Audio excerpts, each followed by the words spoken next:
The Freedom Converge that we're planning to bring 7.2 million Nigerians into Abuja to occupy it until freedom goes back to the Nigerian people is motivated by a troubling, a deep crisis of elite.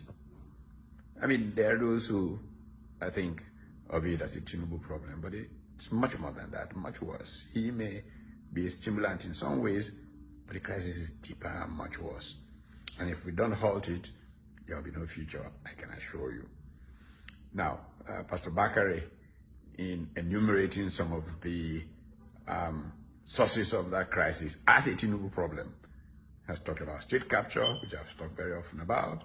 Has talked about judicial capture, maybe not so much about judicial capture, but the completely useless 10th National Assembly that we have. And he has talked about the push for one-man rule, the domination of society by a strong man. Those are symptoms. There's such a much deeper crisis of elite. If we go back to the 1950s when elite bargains necessitated a federal structure, we saw young people who were committed to long-term goals for their country work out an arrangement. That's why the federal structure remains the only way that makes sense in Nigeria, a true federal structure. Military rule would destroy that. But as you can see, the civilians have not done enough to reverse that, because they see that as an elite, they can profit from it, from the rents that it gives them.